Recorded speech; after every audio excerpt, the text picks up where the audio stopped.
Hello everyone, if you haven't been here before, my name is Tanya Stephenson and I'm an independent author located in Canada. If you've been here for a while, you've probably noticed that I haven't been around much. I've explained it before, so I don't want to go over it all again.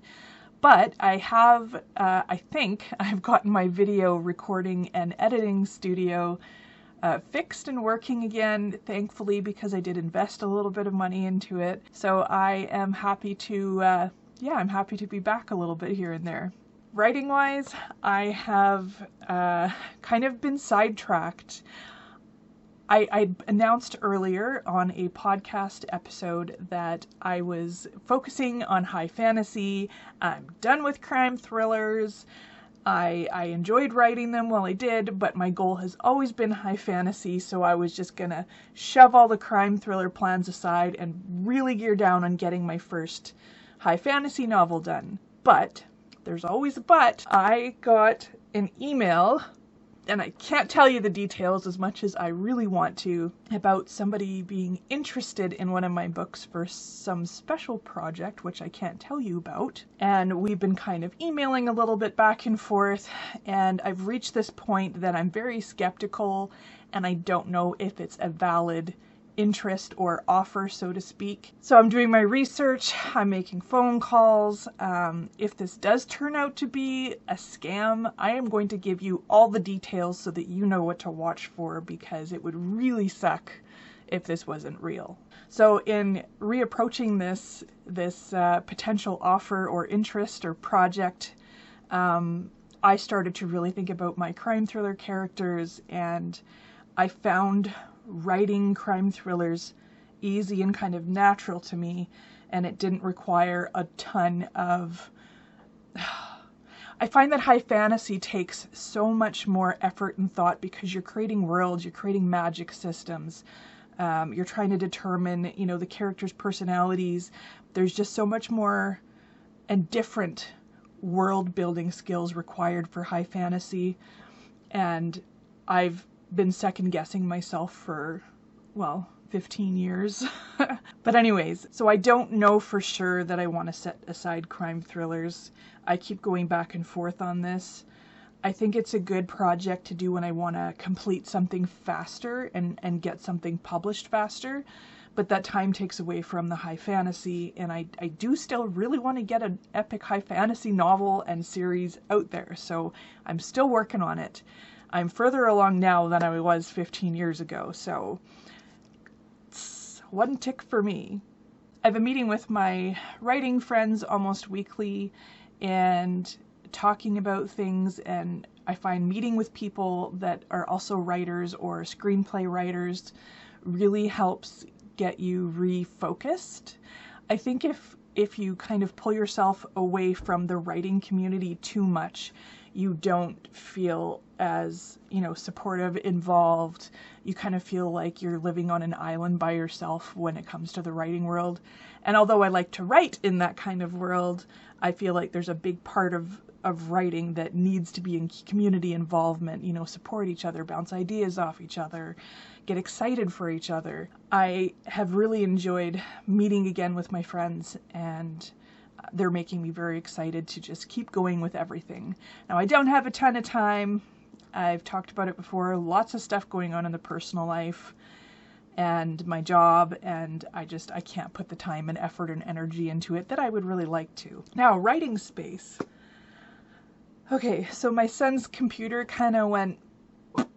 So my son has been using my computer more than I have. I have not been on this specific desk or at this specific desk for a very long time, and it's nice to have it back, although I never actually write in this specific desk. I usually write on my laptop wherever I feel like sitting or away from whatever noise and chaos is happening in my home.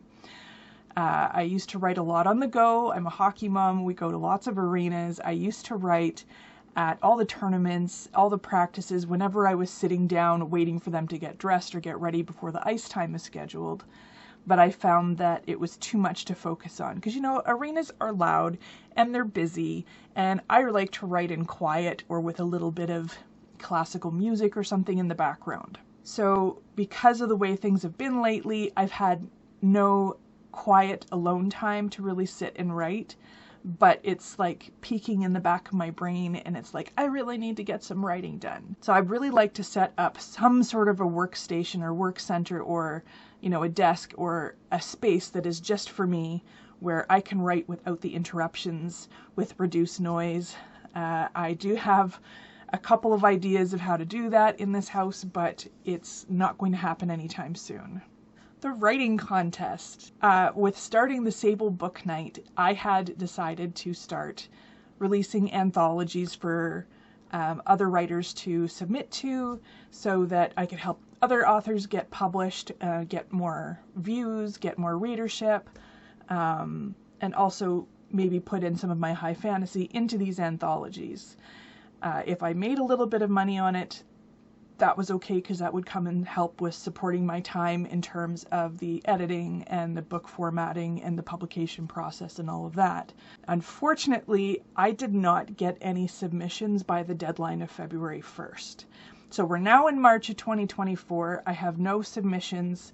I don't think I advertised it enough, but I also need to rethink the structure of it. Now, there was a fee involved in submitting to this contest. It wasn't really a contest, it was just a call for open submissions that involves a payment of $20 Canadian. Now, the reason I did that is because I was also going to be providing a service, which would be a 5-star beta reading, full book editing. It would also lead to any publications that were accepted for the anthology would also get interviewed. The author would be interviewed on the podcast or on the YouTube channel. But I know that I'm new and that this is a new process, so I don't know that asking for a $20 fee is going to be worthwhile for authors. I think for myself, if I put myself in other writers' shoes, if I find a new open submissions place or opportunity, and I've never heard of them before, I've never seen any of their publications, there's nothing out there to look at for anthologies, I might be a little hesitant to pay $20 for this. So I'm considering other options. I could do it for free, but then I probably wouldn't want to put as much time into, you know, the editing and the beta reading. But part of doing that with the initial plan was so that I might be able to get potential clients and customers to build up my own business, the Sable BooKnight business. It doesn't look like that's going anywhere for me yet. Yeah, if you have any thoughts on this, I would really appreciate your feedback. Again, if you went to a website, you found an open submissions call for an anthology with a new company that has never actually published anthologies before, would you be willing to pay $20 with the knowledge that if you're accepted, you get the editing, the 5-star beta reading, answering any of the questions that you have about your specific story, as well as the publication credit and either a podcast or a YouTube interview? Would you pay $20 for that? I'm really curious about your feedback on it. Well, hockey season is wrapping up, and that means a little bit more time to do things. I got to catch up on some house cleaning, some organizing. I've got some other stuff, other projects and stuff going on that I need to get into, but I really want to get back into making the time to write, because right now it's like, if I'm in the mood, if I'm awake enough, if it's not too loud in the house, if we don't have too many ice times scheduled, everything else is always taking priority, which is kind of the way it should be, really. Life is priority, right?